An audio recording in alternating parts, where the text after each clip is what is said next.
नमस्कार, आप देख रहे हैं न्यूज इंडिया हिंदी।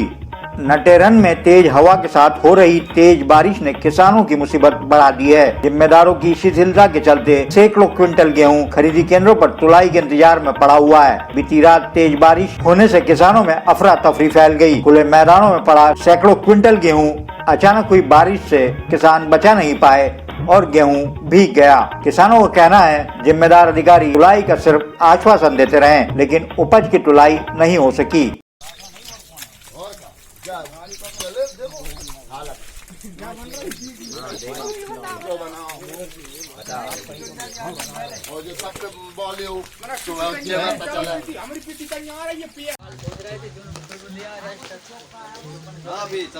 जरूरी है पानी भरो बजा के बनाओ।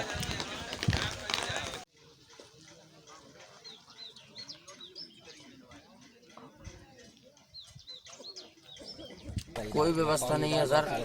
सभी हम लोग लगभग 2-3 दिन से धरने पर बैठे हुए हैं और कल कलेक्टर साहब के 4 बजे के लगभग आदेश आए थे, तो सभी किसान अपने अपने रुपए से निजी बारदाना लेके आए।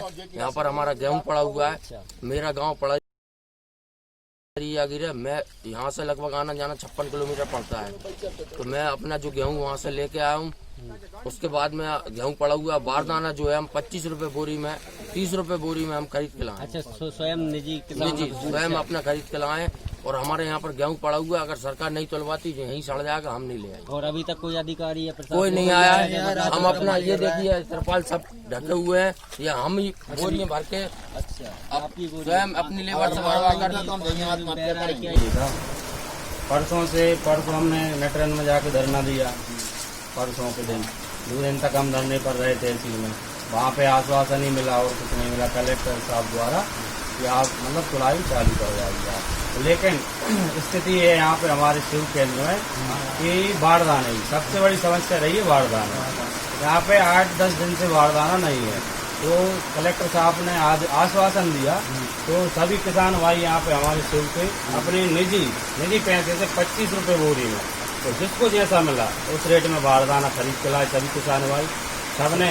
और सोसाइटी से तो हमें आर्मी तक नहीं मिली, मतलब लेबर तक नहीं मिली। यहाँ पे सब हमने प्राइवेट चुकी है और जिनकी अभी तक स्लिप नहीं निकली हुई है, कंप्यूटराइज ऑनलाइन पर्ची नहीं निकली हुई है, तो सर उनका क्या होगा? और उनकी पिसी भी मतलब फसल जो है वो भी भीग चुकी है। तो इसमें अपन ऑनलाइन खरीदी कर रहे थे, शासन के द्वारा इसका जो ऑनलाइन के अभी बंद है जैसे निर्देश में, और अपन ने उनका माल तौल कर रख लिया अपने पास। किसानों को कच्ची पर्ची जारी कर दी गई है, जैसे वो अपना डाटा खोलेगा कंप्यूटर का, पक्की पर्ची अपन उनको जारी करेंगे।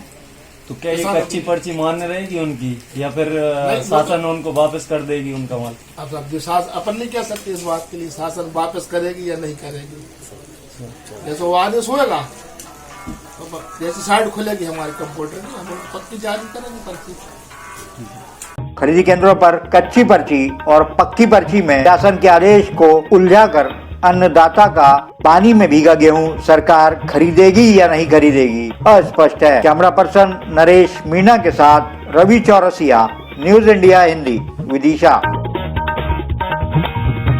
बुरहानपुर के खकनार तहसील के देरतलाई चौखड़िया में नरेगा योजना के तहत कार्य करने पर 2 मजदूरों को खुदाई में मुगलकालीन चांदी के 260 सिक्के मिले हैं। पुलिस ने सिक्कों को पुरातत्व विभाग को सौंपा है। सिक्कों के पुराने होने से उनका पुरातात्विक महत्व विशेषज्ञों द्वारा बताया जा रहा है। खुदाई करने वाले मजदूरों का नाम कमल सिंह मौजीलाल व पूछालाल दुर्गा सिंह है।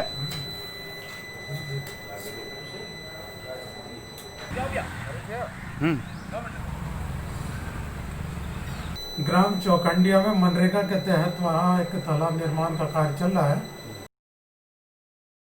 जिसकी खुदाई के दौरान मजदूरों को वहाँ एक घड़ा मिला था धातु का, जिसमें करीब चांदी के 260 सिक्के मिले हैं, जो कि मुगल कालीन के हैं, और जिनको जब्त कर और पुरातत्व विभाग को इसकी सूचना दी गई है, जिनके द्वारा जांच की जा रही है। कैमरा पर्सन शोभित दुबे के साथ हरीश दुबे, न्यूज इंडिया हिंदी, खकनार।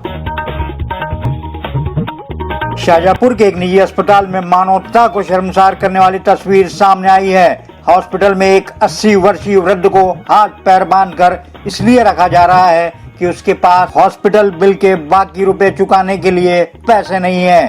वृद्ध मरीज और उसकी बेटी हॉस्पिटल में परेशान हो रहे हैं, लेकिन कोई सुनने वाला नहीं है। इन तस्वीरों को जरा गौर से देखिए। यह है 80 वर्षीय लक्ष्मी नारायण जो राजगढ़ जिले से अपना उपचार कराने शाजापुर के सिटी हॉस्पिटल में आए थे। उपचार के दौरान अस्पताल में भर्ती होते ही 6,000 रुपए और उसके बाद 5,000 रुपए जमा करवा चुके। ठीक होने के बाद जब डिस्चार्ज होने लगे तो इन्हें 11,270 रुपए और जमा करवाने को कहा।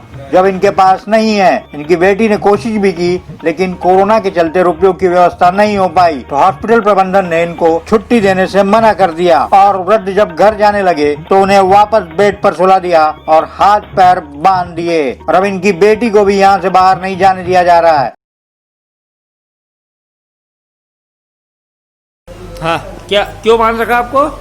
पैसा लेने के लिए। अच्छा, पैसे नहीं दिए तो आपको बांध के रख लिया? पैसा नहीं है साहब, मैं छुट्टी कर दूंगा, सही पैसा तो इलाज कराया मैंने। हाँ, तो उन्होंने छुट्टी का ही नहीं करे, फिर नसीबा का कर दिया। क्या बोले डॉक्टर साहब आपको? सामने खींचे कि मैंने खींची साहब छुट्टी कर दूंगा, इधर बताइए। क्या नाम है आपका? लक्ष्मी नारायण, कहाँ से आए हो? राजगढ़ जिला के पास तेलंगाना। ठीक है। आपके साथ जो है यहाँ? ये हाँ, पापा है। पापा, तो इनको बांध के क्यों रखा गया? हमने पैसे जमा कर रहा, हमने 6,000 रुपये जमा कर दिया। तो फिर पूछी थी हमने तो सर कितना पेमेंट जमा करना, कितने दिन का है? तो उन्होंने बोली कि जब तक नहीं आओ जब तक। जिसके बाद में परसों के दिन 5,000 रुपये जमा कर दिए और अब है तो हिसाब की नली भी नहीं निकाली। हमने बोल दी पैसे नहीं है हमारे पास, अब फाइल लेने गए नहीं तो 11,270 रुपये बताया हमें। तो फाइल भी नहीं दी और जाने लगे नहीं। सुबह से फाइल का इंतजार करिए, मांग रहे तो नहीं दे रहे हो और अब जाने लगे नहीं। तो बाहर चली गई, पापा भी मेरे साथ आ रहे पीछे पीछे। तो इसे वहाँ से पकड़ के ले जा के लाकर और घिस के लाए और लाके ही यार नाड़ा से बांध दिया पलंग। अच्छा, इनको बांधा क्यों गया? किस कारण से बांधा? पैसे दो। हॉस्पिटल में ही दूसरे मरीज को लेकर आए राधेश्याम भी इस बात की पुष्टि कर रहे हैं कि इन्हें हाथ पैर बांधकर रखा जा रहा है और खाने पीने भी कुछ नहीं दिया जा रहा। इन्हें पानी भी हमने पिलाया। क्या क्या समस्या आई? पैसा वैसा के चक्कर में वो इनको खींच के लाए मांस पर और पैसा मांग रही था। हम मौका पर पानी पिलाए इनको बस। हाँ, फिर इनको खाना वाना खिलाया कि नहीं अभी तक? अभी तक नहीं खिलाया। कितने दिनों को इनको खाना खिलाया को? 2-3 दिन हो गए। ऐसा? तो फिर आप लोगों ने खाना खिलाया? हाँ, खाना की पूछी थी पर वो बांध रखी तो हमने छोड़ नहीं पाया डॉक्टर साहब की वजह से। कैमरा पर्सन मोहित राठौर के साथ संदीप गुप्ता, न्यूज इंडिया हिंदी, शाजापुर।